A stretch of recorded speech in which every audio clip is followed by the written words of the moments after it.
पिता का रुतबा सबसे ऊंचा रब के रूप के समान है। पिता की अंगुली थाम के चले तो रास्ता भी आसान है।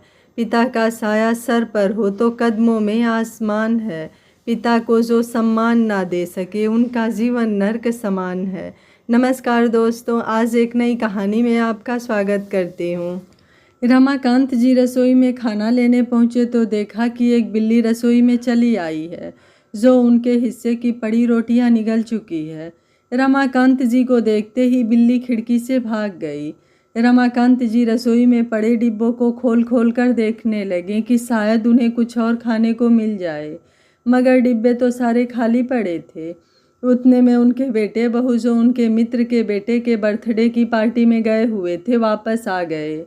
बहू निशा ने जब रसोई में रमाकांत जी को डिब्बे खोलते देखा तो रसोई में आकर वह रमाकांत जी पर जोर से चिल्लाई, बाबूजी, शर्म आनी चाहिए आपको। इस उम्र में भी आपका पेट आसानी से भरता नहीं है। पेट है या कुआं?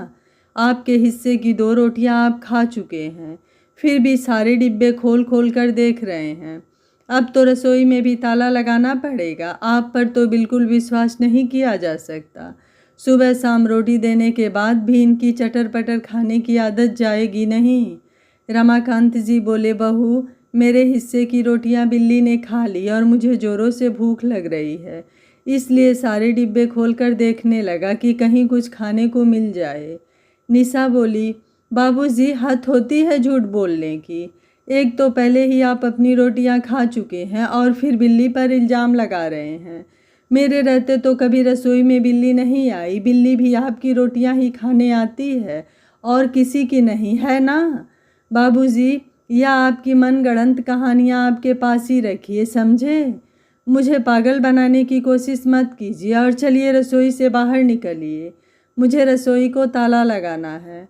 रमाकांत जी कुछ बोलते उससे पहले निशा ने उन्हें रसोई से बाहर निकालकर रसोई को ताला लगा दिया और वह अपने कमरे में सोने चली गई। बेटा सुरेश और बहू निशा अपने एयर कंडीशनर कमरे में सुकून की नींद सो रहे थे और यहाँ रमाकांत जी आंगन में पड़ी चारपाई पर लेटे हुए थे। मच्छरों ने इतना परेशान कर रखा था कि रमाकांत जी की आंखों से नींद कोसों दूर थी और भूख के मारे पेट में चूहे कूद रहे थे सो अलग। रमाकांत जी को पुरानी स्मृतियां याद आ गई। रमाकांत जी और उनकी पत्नी सुमन जी मिलकर साड़ियों की एक छोटी सी दुकान चलाते थे। दोनों ने खूब मेहनत कर उसी साड़ियों की छोटी सी दुकान को शोरूम में परिवर्तित कर दिया था, जिस दुकान पर आगे चलकर सुरेश बैठने लगा। रमाकांत जी और सुमन जी ने मिलकर साड़ियों का बिजनेस इतना बढ़ा दिया था कि उस शोरूम में 9-10 नौकर रखने पड़े ताकि ग्राहकों की भीड़ को सभी मिलकर संभाल पाएं। यह बड़ा मकान बनवाया भी रमाकांत जी और सुमन जी ने मिलकर था। सुमन जी के बेटे सुरेश की शादी देखने के अनगिनत सपने थे, मगर सुमन जी को कैंसर जैसी बीमारी ने घेर लिया, जिस वजह से 3 महीने के अंतराल में ही वह भगवान को प्यारी हो गई। रमाकांत जी ने सुमन जी को ठीक करने के लिए काफ़ी पैसे इलाज में खर्च किए, मगर सुमन जी बच नहीं पाईं। इतने बड़े मकान में अब रमाकांत जी और सुरेश अकेले बच गए थे। सुरेश उम्र में बहुत बड़ा तो नहीं था, मगर घर में एक औरत की बहुत ज़रूरत थी जो घर का काम और खाना बना सके, इसलिए सुरेश की शादी कम उम्र में ही निशा से करवा दी। निशा ने शादी के बाद घर का सारा काम काज संभाल लिया और थोड़े ही सालों में एक बेटे को जन्म दिया, जिसका नाम सभी ने मिलकर संजू रखा। संजू के जन्म के बाद रमाकांत जी का समय अच्छे से गुजरने लगा। संजू को स्कूल से लाना छोड़ना, रोज रात को संजू को कहानियाँ सुनाना रमाकांत जी को खूब लुभाता। पूरा दिन तो रमाकांत जी का दुकान पर निकल जाता और शाम से लेकर रात तक वे संजू के साथ खेलने और घूमने में व्यस्त रहते। वक्त के साथ रमाकांत जी बूढ़े होते चले जा रहे थे, जिस वजह से बेटे बहू का व्यवहार उनके लिए अब उखड़ा उखड़ा रहने लगा था। एक बार रमाकांत जी दुकान पर बैठे थे और ग्राहक का हिसाब करने में उनसे थोड़े पैसों की चूक हो गई। तब सुरेश रमाकांत जी से बोला कि बाबूजी, अब आपको दुकान पर आने की कोई ज़रूरत नहीं है। अब आप बूढ़े हो चुके हैं, इसलिए दुकान संभालना आपके बस का नहीं है। बेहतर होगा कि आप घर पर ही रहें। रमाकांत जी, जिसने इस छोटी सी दुकान को शोरूम में परिवर्तित किया था, वह भी अपनी ही गलती मानकर अब घर पर रहने लगे। लेकिन घर पर वह निशा को फूटी आंख न सुहाते। निशा उन्हें न समय पर खाना देती और न समय पर चाय। एक दिन निशा बेटे संजू को गर्म गर्म रोटियां खिला रही थी और बोली, मेरा राजा बेटा, यह ले घर का शुद्ध देसी घी इन गर्म गर्म रोटियों पर लगाया है, झटपट खा ले। उतने में संजू बोला, मम्मा दादाजी भी अंदर भूखे बैठे हैं, वैसे भी आपने मुझे इतनी सारी रोटियां दे दी हैं, मैं इतनी सारी रोटी नहीं खाऊंगा, इसमें से थोड़ी रोटियां मैं दादाजी को दे आता हूँ। उतने में निशा उसका हाथ पकड़ते हुए बोली, बेटा पहले तू खा ले, फिर मैं तेरे दादाजी को भी गर्म गर्म रोटियां परोसूंगी। संजू जब खाकर चला गया तो निशा ने रमाकांत जी को 2 सूखी रोटी थाली में डालकर दे दी। रमाकांत जी बेचारे सूखी रोटियां चबा नहीं पाए, इसलिए वह रोटियों को पानी में भिगोकर खाने लगे। संजू अंदर से आया तो यह देखकर वह अपने दादाजी से बोला, आप सूखी रोटी क्यों खा रहे हो दादाजी? मम्मा ने नर्म रोटियां बनाई है, रुको मैं आपको लाकर देता हूँ। कहकर वह रसोई में गया और रोटी के डिब्बे में से नर्म रोटियां लाकर दादाजी की थाली में रख दी। निशा जब अपने कमरे से आई और उसने अपने बेटे का दादाजी के प्रति यह प्यार देखा तो वह जल भून गई और वह सुरेश को सारी बात बताते हुए बोली कि उसका बेटा अगर यहाँ उसके दादाजी के साथ रहा तो वह उसके दादाजी का ही होकर रह जाएगा। इसलिए हमें संजू को बाहर पढ़ने भेज देना चाहिए ताकि वह दूर रहकर हमारे प्यार को समझ पाए। सुरेश और निशा ने संजू को बाहर पढ़ने भेजने का मन बना लिया। दोनों पति पत्नी ने मिलकर संजू और उसके दादाजी को दूर कर दिया, जिससे अब रमाकांत जी फिर से अकेले हो गए। संजू के बहाने रमाकांत जी का दिल लगा रहता था, मगर संजू के चले जाने के बाद रमाकांत जी का दिन निकलना मुश्किल हो गया। संजू के बाहर पढ़ने जाने के बाद अब निशा के अत्याचार और बढ़ गए थे। निशा ने मकान के ऊपरी हिस्से को किराए पर लगवा दिया और रमाकांत जी को मकान के स्टोर के रूम में शिफ्ट कर दिया, जहां महीनों का अनाज जमा करके रखा जाता था। रमाकांत जी और सुमन जी ने जिस स्टोर रूम को अनाज के लिए बनवाया था, आज उसी स्टोर रूम में रमाकांत जी को भी डाल दिया गया था। रमाकांत जी और सुमन जी ने उस स्टोर रूम में अनाज के लिए बड़े बड़े टीन के डिब्बे लगवाए थे, जिसमें गेहूं दालें आसानी से स्टोर किया जा सके। रमाकांत जी ने सपने में भी नहीं सोचा था कि उनके कभी ऐसे हालात आएंगे कि उन्हें स्टोर रूम में रहना पड़ेगा। एक दिन जब वे बेटे सुरेश से बोले कि उन्हें स्टोर रूम में बहुत गर्मी होती है, तो सुरेश बोला, बाबूजी आप क्या चाहते हैं कि हमें जो इतना अच्छा किराया मिल रहा है वह बंद हो जाए? आप जानते हैं ऊपर के कमरे किराए पर चढ़ाने के बाद हमें कितना फ़ायदा हो रहा है। आप ठहरे अकेली जान, आप वैसे भी इतने बड़े कमरों में रहकर क्या करेंगे, और आपको स्टोर रूम में नींद नहीं आती है तो अपनी चारपाई रोज़ रात को आंगन में लगा दीजिए ताकि आपको ताज़ी हवा मिल पाए। अब प्राकृतिक हवा की तो बात ही अलग है, यहाँ बाहर सो जाइए जिससे आपको गर्मी भी नहीं लगेगी। रमाकांत जी ने इसे ही अपनी किस्मत मान लिया था। रमाकांत जी पूरे दिन स्टोर रूम में पड़े रहते और रात को आंगन में चारपाई लगाकर सो जाते। बीच बीच में उन्हें सुमन जी की बहुत याद आती कि कैसे दोनों पति पत्नी ने मिलकर इतनी मेहनत करके यह दुकान और मकान बनाया, मगर दोनों को कभी कोई ऐसो आराम न मिल पाया। सुरेश के पास पैसे की बौछार होने लगी थी, जिस वजह से बेटे बहू का स्टैंडर्ड बढ़ता जा रहा था। अब आए दिन वे लोगों की पार्टियों में जाने लगे थे और यहाँ रमाकांत जी भूखे रहने लगे थे। रमाकांत जी सुबह उठे और फिर घर के कामों में लग गए।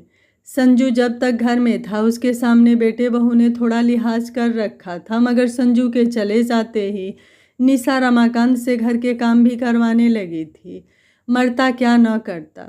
बेचारे रमाकांत जी निशा के ताने सुनने से बचने के लिए घर के सारे काम भी कर लेते, जिसके बदले निशा उन्हें 2 वक्त की सूखी रोटियां देती थी और कभी कभी तो वह भी नसीब नहीं होती थी।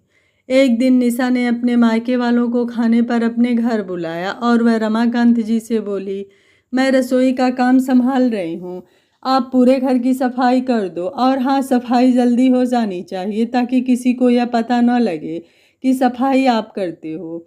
और हाँ एक बात और, जब तक सब लोग खाना खाकर ना चले जाएं अपने स्टोर रूम से आप बाहर मत आइएगा, समझे? रमाकांत जी ने पूरे घर की साफ सफाई कर दी और फिर जाकर अपने स्टोर रूम में बैठ गए। बहू के मायके वाले सब आ चुके थे, सभी मिलकर बाहर खाना खा रहे थे। यहाँ रमाकांत जी बेचारे भूख के मारे त्रसित हो गए थे, इसलिए बाहर पानी पीने चले आए। जैसे ही उन्होंने पानी लेने के लिए हाथ बढ़ाया, उन्हें निशा बहू की हंसी ठिठोली की आवाज़ आई। वह बोली, बुढ़ा घर के सारे काम कर देता है मम्मी, इसलिए तो मैं इतनी फ्री रहती हूँ और बदले में इसे 2 सूखी रोटी दे दी। यह सब सुन रमाकांत जी के आंखों के कोर गीले हो गए और उनके हाथ से मटका नीचे गिरकर टूट गया। निशा गुस्से में अंदर आकर बोली, मटका फ्री में आता है क्या बुढ़े, अब साफ कर इसे। बेचारे रमाकांत जी बहू के मायके वालों के सामने पानी पानी हो गए और रोते हुए मटके के सारे टुकड़े उठाने लगे। फिर फर्श पर पड़ा पूरा पानी साफ करने लगे। रमाकांत जी का दिल आज चकनाचूर हो गया था। उनका बेटा सुरेश और बहू निशा अब उनको नीचा झुकाने का कोई मौका नहीं छोड़ते थे। रमाकांत जी ने अपनी छड़ी उठाई और घर से बाहर चले गए। सुरेश और निशा ने एक बार भी रमाकांत जी को रोकने की कोशिश नहीं की। भूखे पेट रमाकांत जी सड़कों पर चले जा रहे थे। उन्होंने अपनी जेब खंगाली तो उसमें 500 रुपये की एक नोट थी। रमाकांत जी ने 20 रुपये का एक बड़ा पाव लिया और खाकर स्टेशन की ओर चल पड़े। रमाकांत जी वहां आती जाती ट्रेनों को देख रहे थे और सोच रहे थे कि अब वे घर की सूखी रोटी नहीं खाएंगे, उन्हें कुछ करना होगा जिससे वे इन 500 रुपये के 1000 बना सकें। वैसे भी रमाकांत जी एक पक्के बिजनेसमैन आदमी थे। उनका दिमाग ऐसी बातों से खूब चलता था। उन्होंने एक पापड़ की दुकान से बहुत सारे पापड़ के पैकेट खरीदे और स्टेशन के पुल पर पापड़ बेचने बैठ गए। देखते देखते उनके सारे पापड़ के पैकेट बिक गए और उन्हें 100 रुपये का मुनाफा हुआ। रात को जब वे घर वापस आए, बेटे बहू ने कोई चिंता नहीं दिखाई कि वे कहाँ गए थे और इतनी देरी से क्यों आए हैं। अब रमाकांत जी रोज स्टेशन पर बैठकर पापड़ बेचने लगे और जो भी मुनाफा होता उसमें बाहर से ही कुछ ना कुछ खा लेते। घर देरी से आते और सो जाते। सुबह फिर से उठकर अपने काम के लिए चले जाते। बेटा बहू तो खुश थे कि बुढ़ा अब ना घर पर दिखता है और ना दुकान पर, यहाँ तक कि अब इनका खाना भी नहीं बनाना पड़ता। सुबह होते ही निकल जाता है और रात देरी से घर आता है। आज संजू जब इतने सालों बाद अपनी पढ़ाई पूरी कर ट्रेन से वापस घर लौट रहा था, उसने अपने दादाजी को स्टेशन पर पापड़ बेचते देखा। उसने दादाजी के पांव छुए और बोला, दादाजी आप यहाँ पापड़ क्यों बेच रहे हैं। दादाजी संजू को देखकर रो पड़े और उसके गले लग गए। संजू ने जब वापस अपनी बात पर जोर दिया कि वे यहाँ पापड़ क्यों बेच रहे हैं, तब रमाकांत जी ने सारी हकीकत संजू को बयां कर दी। संजू ने दादाजी के लिए एक लॉज में कमरा लिया और कुछ खाने पीने की चीज़ें ला कर दी और बोला, दादाजी जब तक मैं ना कहूँ आपको यहाँ से बाहर नहीं आना है। संजू अपने घर पहुँचा तो संजू को देखकर उसके माता पिता बहुत खुश हुए। संजू बोला, दादाजी कहाँ हैं मम्मा। निशा बोली, क्या बताऊँ बेटा, तेरे दादाजी जैसे जैसे बूढ़े होते जा रहे हैं, सठियाते जा रहे हैं। दिन भर घर से गायब रहते हैं और रात को घर आते हैं। जब 2 दिन हो गए और रमाकांत जी घर नहीं लौटे तो निशा सुरेश से बोली, सुनिए जी, यह बुढ़ा कहीं मरवर तो नहीं गया। पूरे 2 दिन हो गए उसको घर से गए हुए, वापस घर क्यों नहीं लौट आया। सुरेश बोला, मर जाए तो अच्छा ही है ना, हमारे सर से एक बोझ उतर जाएगा। संजू अपने माता पिता की यह बातें सुन चुका था। वह समझ चुका था कि उसके माता पिता कितने गिरे हुए इंसान हैं। संजू रमाकांत जी के पास आकर बोला, दादाजी जिस मकान पर पापा और मम्मी अपना हक जमा कर बैठे हैं वह सब कुछ आपका है। हमें कोर्ट द्वारा एक नोटिस भेजनी होगी ताकि मेरे मम्मी पापा की अक्ल ठिकाने आए।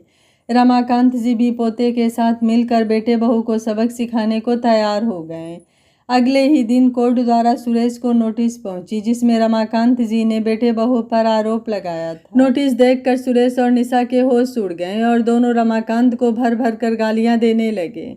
संजू ने जब आकर नोटिस पढ़ी तो निशा बोली, देखा बेटा, मैंने तुझे पहले ही कहा था तेरे दादाजी सठिया गए हैं, तू खुद ही देख ले। हे भगवान, बुढ़े ने हम पर, इस घर पर और दुकान को लेकर केस कर दिया है।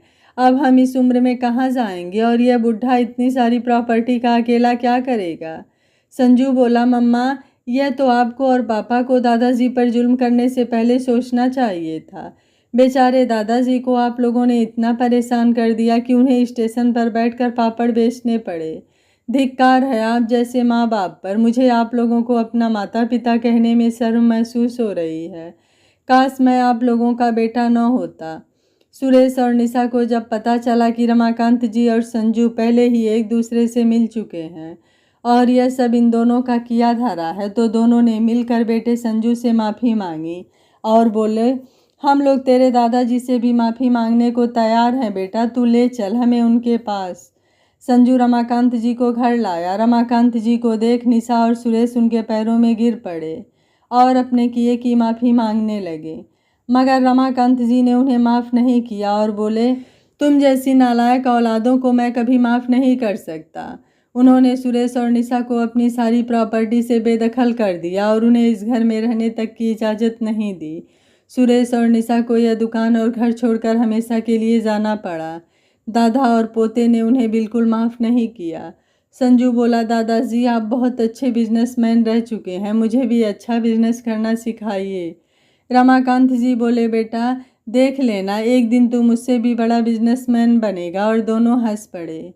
दोस्तों, जो माता पिता अपने से बड़ों को आदर नहीं देते हैं, उनके बच्चे कभी भी फिर उन्हें आदर नहीं दे पाते। आशा है यह कहानी आपको पसंद आई होगी। वीडियो पसंद आया है तो वीडियो को लाइक, शेयर एंड चैनल को सब्सक्राइब कर लीजिएगा। Thank you for watching. मिलते हैं अगली कहानी में।